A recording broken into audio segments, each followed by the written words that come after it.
तूने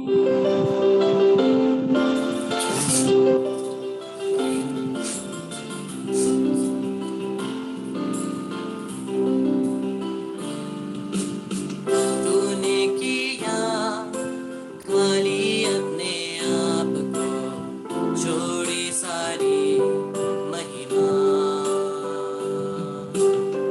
होकर खुदा किए शून्य अपने आप को, बना मनुष्य समान, बन गया दास समान, मृत्यु सही मृत्यु क्रूस की, और हुआ सबसे महान। तू राज करे, तू राज करे, तू राज करे सारी दुनिया में। कूटनीति के सारे कूटनीति के, कूटनीति के यीशु नाम के लिए। तू राज करे, तू राज करे, तू राज करे सारी दुनिया में। कूटनीति के सारे कूटनीति के, कूटनीति के यीशु नाम के लिए। आसमान में है स्थिर तेरा सिंहासन, पराक्रमी खुदा, महिमा से अब फैले तेरा शासन, कदमों में सारा जहां,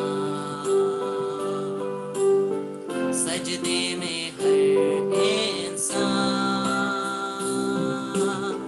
वह जो हुआ निर्दोष मेमना, तेरा है सारा अधिकार आराधना।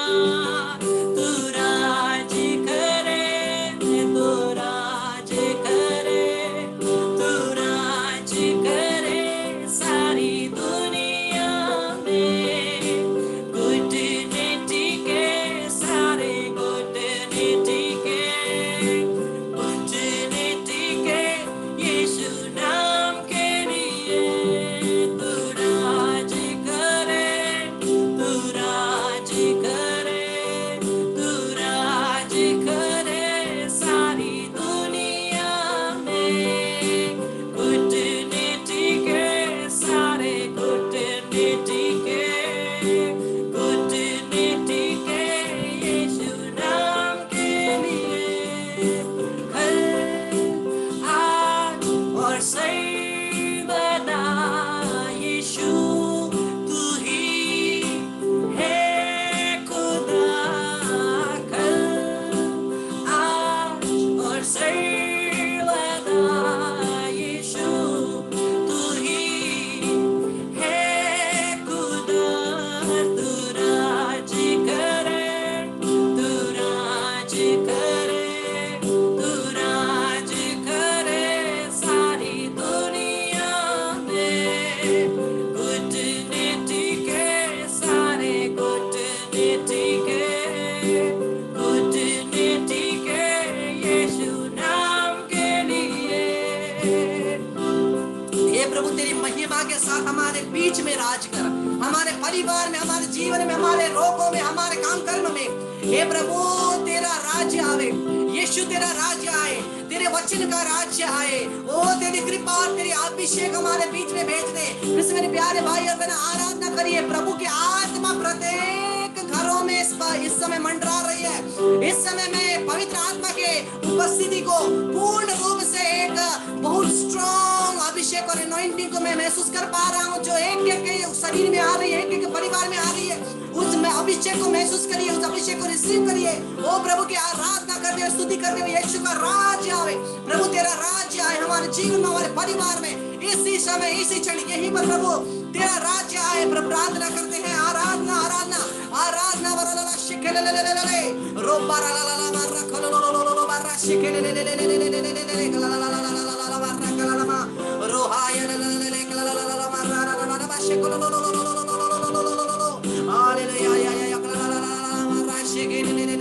आराधना तू राज करे, तू राज करे, तू राज करे सारी दुनिया में।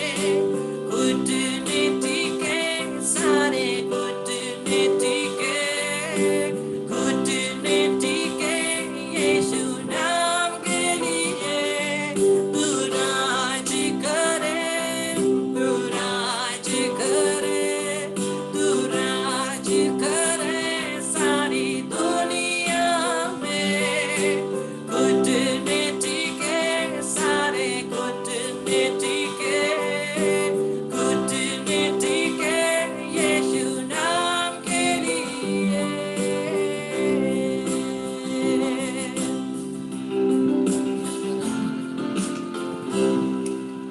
Praise the Lord, Hallelujah। Krishna मेरे प्यारे भाई बहन, स्वागत है आज के दिन में फिर से प्रभु की आराधना स्तुति महिमा के साथ। कल हम लोगों ने क्या सुना? यीशु के नाम की शक्ति के बारे में, और आज हम लोग स्टडी करने वाले हैं यीशु के पवित्र अनमोल लहू के बारे में, द ब्लड ऑफ जीसस। यीशु के लहू के बाद में हम लोग आज स्टडी करेंगे। हम लोग पुराने नियम में एक ऐसे ट्रेडिशन को देखेंगे, एक ऐसे रिवाज को देखेंगे जो परमेश्वर ने दिया था, लेकिन वो रिवाज में किस प्रकार से हम लोग यीशु के लहू को देख सकते हैं और यीशु का लहू क्या करता है, हम उसी के बारे में आज हम लोग स्टडी करने वाले हैं। हम लोग आज लेंगे लेवी का ग्रंथ, लेविटिकस।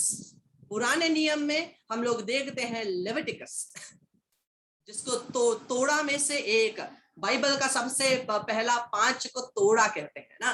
तोड़ा में से उत्पत्ति, निर्गमन, उसके बाद लेवी का ग्रंथ है। तो इस लेवी का ग्रंथ में से हम लोग, परमेश्वर ने जो हमें एक ट्रेडिशन दिया, एक जो रिचुअल दिया, एक जो रिवाज दिया, एक जो रीति दिया, उसके बारे में हम लोग पढ़ने वाले हैं। हम लोग देखते हैं पुराने नियम में, बाइबल में हम लोग बहुत जगह क्या को देखते हैं?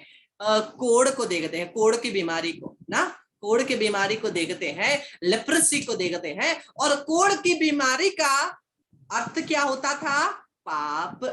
कोढ़ की बीमारी का अर्थ होता था पाप।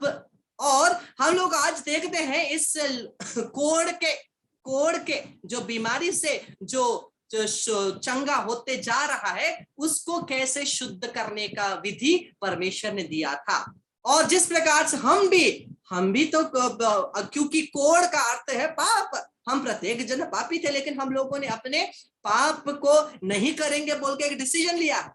हम लोग शुद्ध होते जा रहे हैं, और इसी शुद्धता में किस प्रकार से वो विधि हम पर भी लागू होती है, उसके बारे में हम लोग देखेंगे। ये थोड़ा एक गहरा, एक थोड़ा डीप मीनिंग वाला, थोड़ा गंभीर ये एक टॉपिक है। इसके लिए आप बहुत लिखना होगा, ठीक है, क्योंकि खाली वचन है स्क्रीन में, आपको बहुत लिखना होगा, इसलिए ध्यान से सुनिए।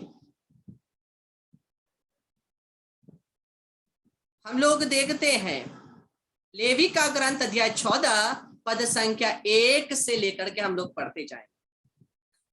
लेविटिकस चैप्टर 14 वर्स 1 ऑनवर्ड्स हम लोग देखते हैं।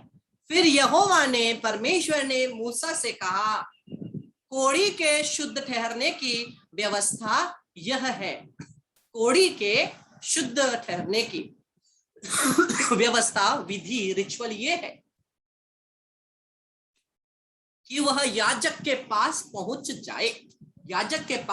जाए, प्रीस्ट के पास पहुंच जाए, और याजक छवनी के बाहर जाए, और याजक उस कोढ़ी को देखे, और यदि उसके कोढ़ की विधि चंगी हुई हो, अगर उसकी कोढ़ की विधि चंगी हुई हो, अगर हम लोगों ने पाप करने का जो हमारा डिसीजन है, वो हम लोगों ने ये डिसीजन लिया है कि अब हम पाप नहीं करेंगे, और अगर हम सत्य की रास्ते की तरफ चल रहे हैं, तो याजक आज्ञा दे। क्या आज्ञा दे? अब इसको ध्यान से देखिएगा। आज्ञा दे कि शुद्ध ठहरने वाले के लिए, देखिए, 2 शुद्ध और जीवित पक्षी।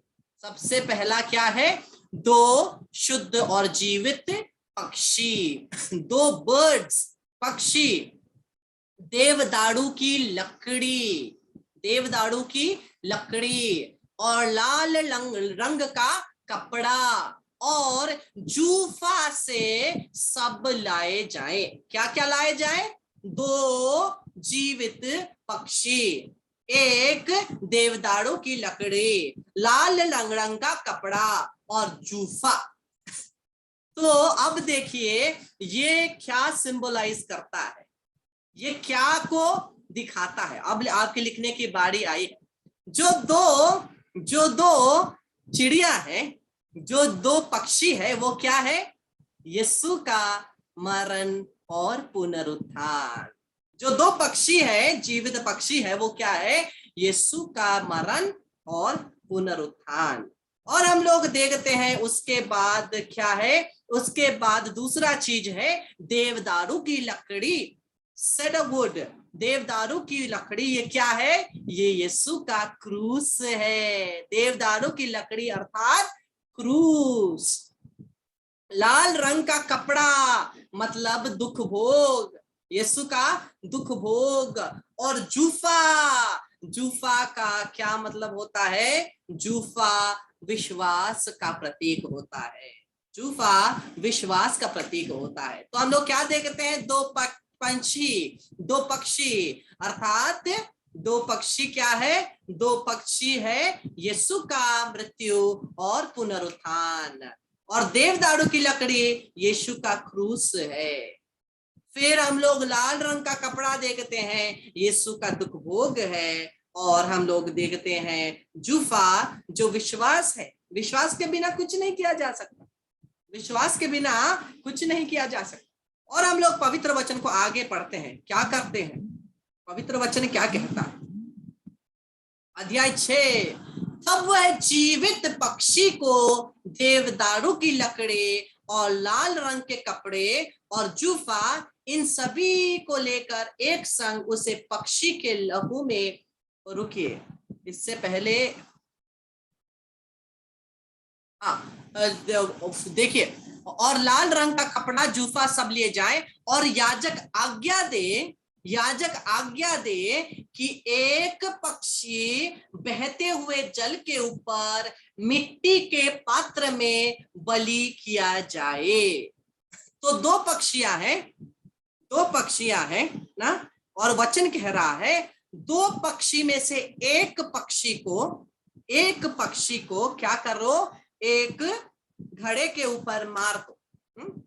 पक्षी को एक घड़े के ऊपर मार दो। और ये मिट्टी का घड़ा क्या है? यीशु का शरीर है, अर्थात यीशु के शरीर को मृत्यु, यीशु के शरीर को मृत्यु। तो एक पक्षी मर गया, ठीक है ना? दो पंछियां थी, एक पक्षी को मार दिया गया, अर्थात यीशु के शरीर को मार दिया गया। यीशु मृत्यु में उन्होंने सहभागी लिया। उसके बाद क्या किया जाता है? अब वह जीवित पक्षी, एक मर गया एक बचा ना, एक को मार दिया, यीशु का दुख भोग, यीशु का मृत्यु, शरीर की मृत्यु हो गई। तब वह जीवित पक्षी को देवदारू की लकड़ी मतलब क्रूस, लाल रंग के कपड़े मतलब दुख भोग, और जूफा विश्वास के साथ इन सबों को लेकर ना, मतलब इन सबों को लेकर एक संग उस पक्षी के लहू में जो बहते हुए जल के ऊपर बलि किया गया है डुबा दे, और कोड़ी से शुद्ध ठहरने वाले पर 7 बार छिड़क कर उसको शुद्ध ठहराए, तब उस जीवित पक्षी को मैदान में छोड़ दे। देखिए ये समझने में बहुत थोड़ी सी दिक्कत हो सकती है, ठीक है? तो सबसे पहले हम लोग क्या देखते हैं? ये दो पक्षी है ना, दो पक्षी है। एक पक्षी जो यीशु का मरण को प्रतीक करता है, उसको मार डालो, और उससे जो खून बहा है वो घड़े में, पानी के ऊपर वो घड़े में है लहू ना। तो दूसरे जीवित पक्षी को लो, जो क्या है? यीशु का पुनरुत्थान है। दूसरे पक्षी को लो, वो क्रूस को लो, वो काट को लो और कपड़े को लो, जूफा को लो, चारों को लेकर उस पहला जो पक्षी मरा था ना, उसके खून में डुबो ना, चारों को लेकर उसके खून में डुबो दो, निकाल कर जो कोड़ी है ना उसके ऊपर 7 बार छिड़कना है। समझ रहे हैं? समझ रहे हैं क्या करना है? जो मरा हुआ पक्षी है उसके खून में जीवित पक्षी, काठ, लाल कपड़ा और जूफा को लेकर के 7 बार छिड़कना है। तो कृष्ण मेरे प्यारे भाई बहनों, ये 7 बार छिड़कने का मतलब क्या है? क्यों 7 बार छिड़कना है? क्योंकि दुख भोग में यीशु का लहू हम लोग देखते हैं 7 बार बहता है। 7 बार यीशु का लहू बहता है। सबसे पहले कहा? गत्सेमनी वारी में जब प्रभु प्रार्थना करते हैं, उनका पसीना खून बन करके टपकता है। दूसरा, यीशु को कोड़ों से मारी जाती है, शरीर में कोड़ों से मारी जाती है, खून बहता है। तीसरा, जब मारा जाता है यीशु को, जब पिटाई की जाती है, उनको केवल बाहरी रूप से चोट नहीं हुई है, आंतरिक रूप से भी उनको चोट लगी है, इंटरनल वुंड्स भी हुआ है, जिसकी वजह से इंटरनल ब्लीडिंग भी होता है ना। हमारे शरीर में भी इंटरनल ब्लीडिंग होती है, उसी प्रकार से यीशु के चोट लगने की वजह से इंटरनल ब्लीडिंग हुआ है, जिसके द्वारा हम लोग आंतरिक चंगाई के लिए भी कभी कभी प्रार्थना करते हैं। तो अंतर शरीर के अंदर का ब्लीडिंग तीसरा है। चौथा है यीशु के कांटों का मुकुट, यीशु के कांटों का मुकुट। पांचवा, यीशु के हाथ छिदे जाते हैं। छठा, यीशु के पैर छिदे जाते हैं। और सातवां, यीशु के बगल में छुरा मारा जाता है, रक्त और जल बहता है। समझ गए? 7 बार यीशु का लहू बहता है, इसीलिए याजक को क्या करना है? 7 बार उस खून को कोड़ी के ऊपर छिड़कना है, ताकि वो शुद्ध हो जाए, ताकि वो शुद्ध हो जाए। ठीक है? तो हम लोगों ने क्या? यीशु के दुख भोग में भाग लिया ना, यीशु के दुख भोग में और मृत्यु में भाग लिया, क्योंकि उसी मृत्यु और यीशु के लहू बहने के द्वारा हम लोग शुद्ध किए जा रहे हैं, उसी लहू के द्वारा हम लोग शुद्ध किए जा रहे हैं। और उसके बाद वचन में देखते हैं कि परमेश्वर बोलता है, एक पक्षी को मार दो, दूसरे पक्षी को 7 बार छिड़कने के बाद उड़ा दो, उड़ा दो, अर्थात यीशु का पुनरुत्थान। लेकिन क्या होता है? क्या होता है? जब ये पक्षी उड़ता है, ये तो खून में डूबा हुआ है ना, खून में डूबा हुआ है, इसलिए जब वो पंख फैलाता है, वो खून लोगों के ऊपर भी बरसता है। यीशु के पुनरुत्थान की शक्ति के साथ पवित्र यीशु का लहू हम प्रत्येक के ऊपर बरसता है, यीशु का लहू प्रत्येक के ऊपर बरसता है, और इसी लहू के द्वारा हम लोग शुद्ध किए जाते हैं। ये आपको समझने में थोड़ा दिक्कत होगा, इसलिए कल भी या तो सेशन के बाद भी जब रिकॉर्डिंग फिर से मिलेगा, फिर से सुनने की कोशिश करिए, तो और अच्छे से समझ पाएंगे। तो यीशु का जब दूसरे पंछी को उड़ाया जाता है, वो पुनरुत्थान होता है, यीशु पुनरुत्थान होता है, उसके पंख में क्या है? खून है, और वो प्रभु का खून हमें शुद्ध करता है। समझ रहे? समझ रहे? और हम लोग आगे देखते हैं, उसके बाद ये सब होने के बाद क्या होता है? देखिए, अब ये इंटरेस्टिंग बात है, इंटरेस्टिंग बात है। ये सब होने के बाद क्या होता है? लेवी का ग्रंथ अध्याय 14 पद संख्या 14 में जाते हैं हम लोग, पद संख्या 14 में जाते हैं। अब याजक दोष बलि के लहू, मतलब जो वो लहू पहला पंछी का लहू था ना, जो मारा गया था, अब याजक दोष बलि के लहू में से कुछ लेकर शुद्ध ठहराने वाले के दाहिने कान के सिरे और उसके दाहिने हाथ और दाहिने पांव के अंगूठे पर लगाए। मतलब क्या करे?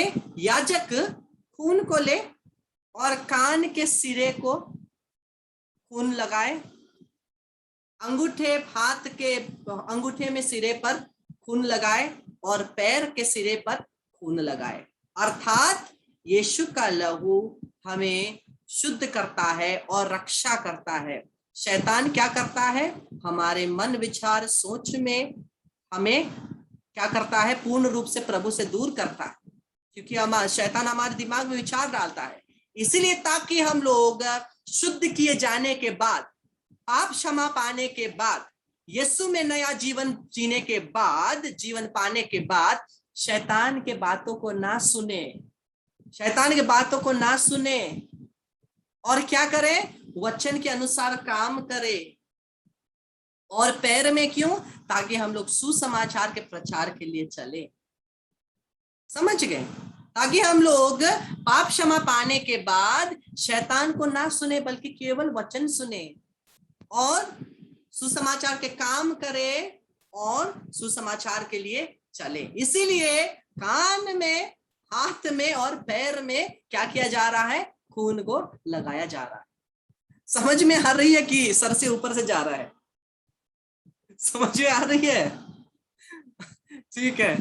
और उसके बाद हम लोग देखते हैं, उसके बाद ये खून लगाने के बाद पुरोहित क्या करता है? खून लगाने के बाद याजक तेल को लेता है, तेल को लेता है और तेल को लेने के द्वारा क्या करता है? अध्याय पद संख्या 17 में देखते हैं। और जो तेल उसकी हथेली पर रह जाएगा, याजक उसमें से कुछ शुद्ध होने वाले के दाहिने कान के सिर पर, उसके दाहिने हाथ और दाहिने पांव में, अंगूठे पर दोष बलि के लहू के ऊपर लगाए। दोष बलि के ऊपर लगाए मतलब जो खून था ना, जो खून कान में था, खून हाथ में था, खून पैर में था, उसी के ऊपर तेल लगाओ। और तेल क्या का चिन्ह है? अभिषेक का। अर्थात जहां पवित्र लहू को लगाया जाता है, जिसके ऊपर पवित्र लहू की संरक्षण होती है, उसके ऊपर पवित्र आत्मा का अभिषेक आता है। समझ गए? यहाँ पर लहू के ऊपर, क्योंकि यहाँ कहा जा रहा है लहू के ऊपर, दोष बलि के लहू के ऊपर तेल, मतलब तेल मतलब ये अभिषेक है, पवित्र आत्मा का अभिषेक है। तो ये तेल जहां लगाया जाता है, जिसके ऊपर भी तेल लगाया जाता है, जिसके ऊपर भी पवित्र लहू छिड़का जाता है, जिसके ऊपर भी पवित्र लहू रहता है, जो भी पवित्र लहू लगाता है प्रार्थना के द्वारा, उसके ऊपर पवित्र आत्मा का अभिषेक आता है। क्योंकि लहू के बिना हम लोग शुद्ध नहीं होंगे, और जब तक हम लोग शुद्ध नहीं होंगे पवित्र आत्मा का अभिषेक हम में नहीं आने वाले। इसीलिए लहू के ऊपर तेल, हाँ, लहू के ऊपर तेल। और सुंदर चीज देखिए 18वां पद, और जो तेल याजक के हथेली पर रह जाएगा तो उसको वह शुद्ध होने वाले के सिर पर डाल दे। क्या करे? सिर पर डाल दे, और याजक उसके लिए यहोवा के सामने प्रायश्चित करे।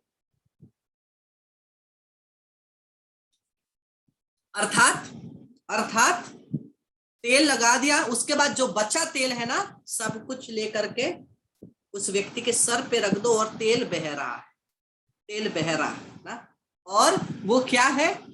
यीशु के मृत्यु के द्वारा, उसके खून के द्वारा हम मुक्ति पाते हैं, उसके पुनरुत्थान में हम लोग सहभागी होते हैं, और उसके द्वारा पंटकोस्ट के दिन में पवित्र आत्मा के आने के द्वारा हम लोग पवित्र आत्मा से परिपूरित हो रहे हैं। समझ गए? समझ गए? हाँ, तो ये हम लोग क्या देखते हैं? ये छोटे से रिचुअल में, रिवाज में पूरा यीशु का दुख भोग, पुनरुत्थान और पवित्र आत्मा का आगमन, और ये पवित्र लहू की शक्ति है। जहां भी पवित्र लहू लगाया जाता है वहां पर पवित्र आत्मा की अभिषेक होती है। जहां पवित्र लहू लगाया जाता है शैतान के साथ हमें लड़ने का अधिकार मिलता है। जहां पवित्र आत्मा का लहू लगाया जाता है बीमारी के ऊपर हमारा अधिकार होता है। इसलिए पवित्र लहू को, यीशु के लहू को लगाना बहुत जरूरी है। हम लोग केवल पवित्र लहू के गीत गाते हैं, हम लोग केवल पवित्र लहू का प्रार्थना जो किताब में दिया जाता है पढ़ते हैं, लेकिन पवित्र लहू को हम लोग नहीं लगाते। पवित्र लहू को लगाना है, अप्लाई करना है। पुराने नियम में हम देखते हैं पवित्र लहू को अप्लाई करते हैं, लगाते हैं, वैसे ही नए नियम में भी यीशु के लहू को हमें क्या करना है, अपने ऊपर लगाना है। हम लोगों के जीवन में क्यों तकलीफें दुख इतना सारा आती है? क्योंकि हम लोग यीशु के लहू को नहीं लगाते। हम लोग निर्गमन ग्रंथ अध्याय 12 पद संख्या 11 और सब उधर देखे हैं क्या? पास्का का दिन, पास्का का पर्व ना, पास्का का पर्व में क्या होता है? परमेश्वर बोलता है मेमने के लहू को लेकर दरवाजे पर लगाओ, और जहां पर मैं खून देखूंगा वो घर में तबाही नहीं आएगी। लेकिन परमेश्वर जब ये शैतान की शक्तियां हमारे आसपास घूम रही है, ये लहू हमारे जीवन में नहीं देख रहा, इसलिए वो शैतान की शक्ति हमारे जीवन में काम कर रही है। वो लहू नहीं देख रहा है क्योंकि हम लोगों ने लहू लगाया नहीं है। केवल मैं लहू के द्वारा शुद्ध हो गया हूं बोलना काफी नहीं है, लहू को लगाना है, प्रार्थना करनी है, विश्वास के द्वारा उस पवित्र लहू को लगाना है, अप्लाई करना हो अपने ऊपर, अपने घर के ऊपर, अपने परिवार के ऊपर, उस लहू को लगाना है, लहू से बांधना है। हम लोग ये बांधना भूल जाते हैं। ओ यीशु का लहू आजा, यीशु का लहू मैं तेरी आराधना करता हूं, काफी नहीं है। प्रभु यीशु तेरे वचन के अनुसार मैं तेरे पवित्र लहू को मैं अपने ऊपर लगाता हूं, मेरे परिवार के ऊपर लगाता हूं, मेरे घर के ऊपर लगाता हूं, और तेरे लहू में समर्पित करते हुए, तेरे पवित्र लहू का अभिषेक मांगते हुए, तेरे पवित्र लहू से मैं अपने आप को बांधता हूं, मेरे परिवार को बांधता हूं, इस घर को बांधता हूं। इस प्रकार से बांधने और पवित्र लहू को लगाना है, अप्लाई करना है। आपके वचन के द्वारा बिना क्लेम करे कोई भी अचानक नहीं होने वाला है। अगर आप मुझसे कुछ एक्सपेक्ट करते हैं, अगर मैं आपके पास आया और आप सोचते हैं कि ब्रदर मेरे लिए ये करेगा, लेकिन आप बोलते नहीं है, तो मैं कैसे जानूंगा? मैं नहीं जानूंगा। परमेश्वर जानता है, फिर भी वो हमारे बोलने के लिए वो रुकता है। परमेश्वर सब कुछ कर सकता है, लेकिन परमेश्वर कभी भी हमारे परमिशन के बिना नहीं करेगा। और हम परमिशन कैसे देंगे? जब हम लोग बोलेंगे, मुंह के द्वारा बोलेंगे, ओ प्रभु तेरे पवित्र लहू का अभिषेक मुझे दे, मैं तेरे लहू को लेकर के अपने आप पर लगाता हूं।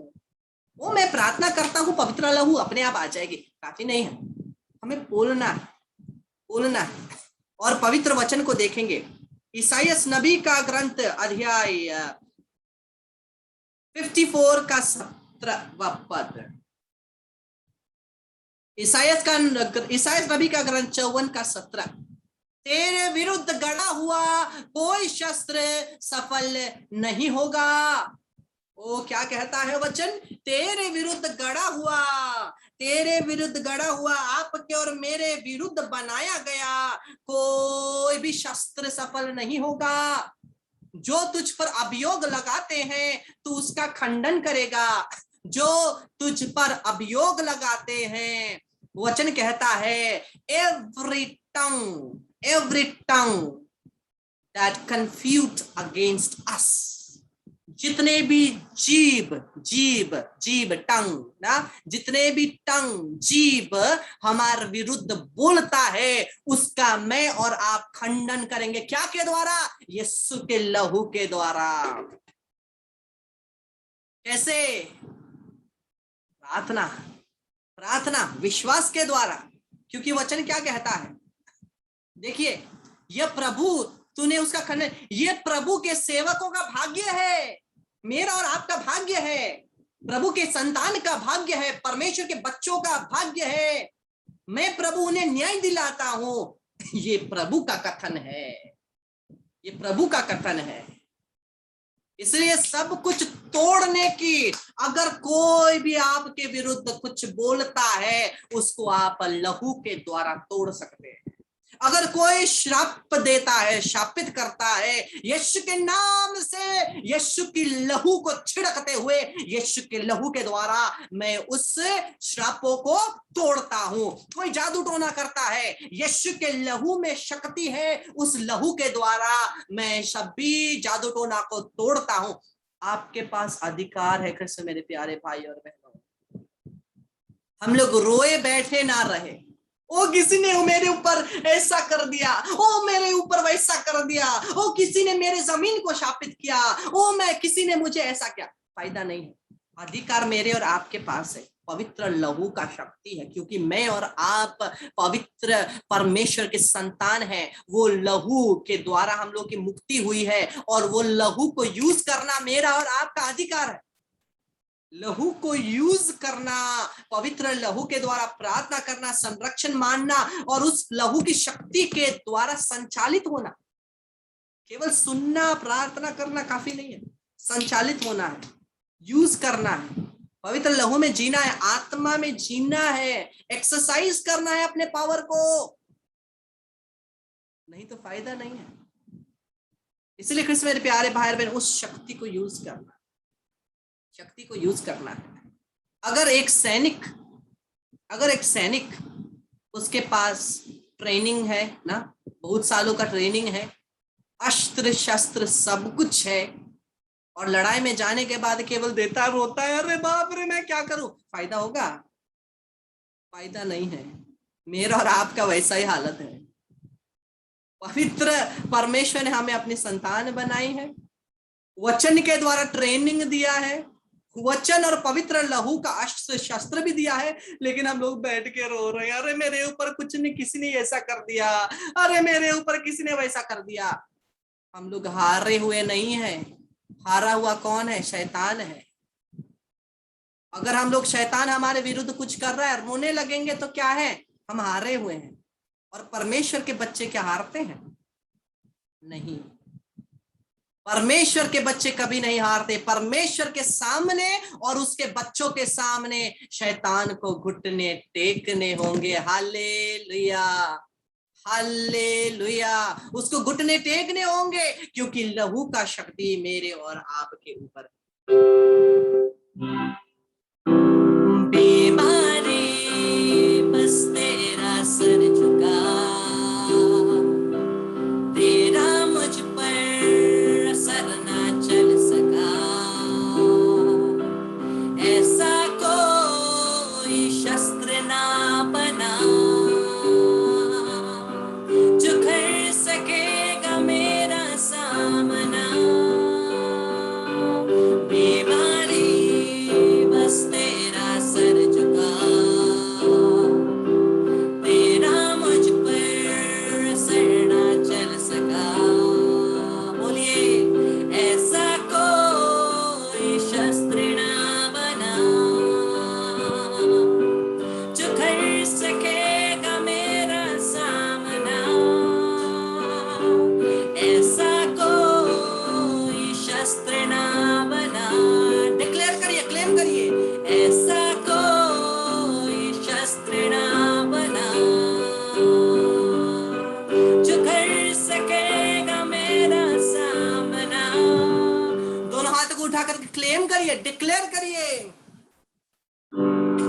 मुझे और आपको ये वचन को डिक्लेयर करना है, क्योंकि मैं और आप विजयी हुए हैं। और जब तक हम लोग डिक्लेयर नहीं करते हैं, फायदा नहीं। हम सभी को ये वचन डिक्लेयर करना है।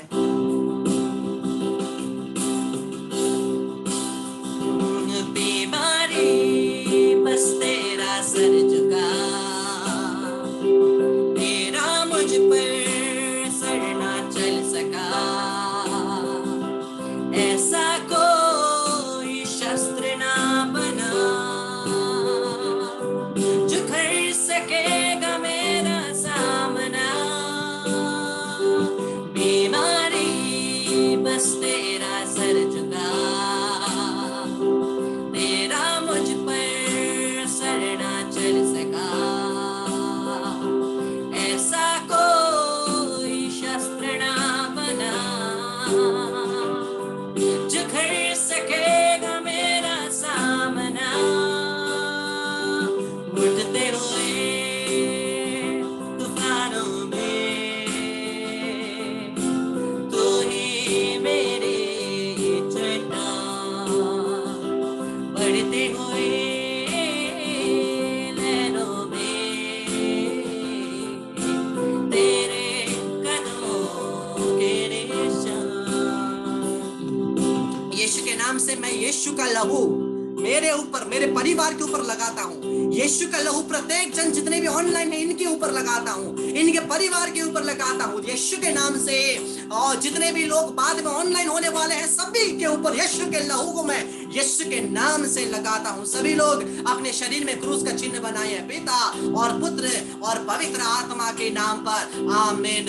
और हम लोगों ने पवित्र लहू को अपने ऊपर लगाया है। अब शैतान की शक्ति हमारे पास नहीं आ सकेगी, देखेगी दूर से। यीशु का लहू इस पर है, हमें कुछ नहीं कर सकता। Hallelujah, hallelujah, hallelujah.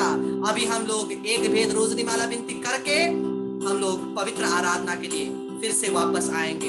हम लोग अभी उसी शक्ति में है, इसलिए ज्यादा ना बोले, अगर बोले भी ज्यादा ऊंचा ना बोले, ठीक है? बोलना बोलेंगे लेकिन ऊंचा ना बोले, क्योंकि वो वाइब्रेशन डिस्टर्ब हो सकता है ना। आपके अंदर जो एक तैयार है आराधना के लिए ना, वो वाइब्रेशन डिस्टर्ब हो सकता है। बोलिए लेकिन ऊंचा मत बोलिए, और जितना हो सके यीशु का नाम यीशु यीशु यीशु पुकार करके और रोजरी एक भेद माला विनती बोल करके वापस आराधना के लिए आए।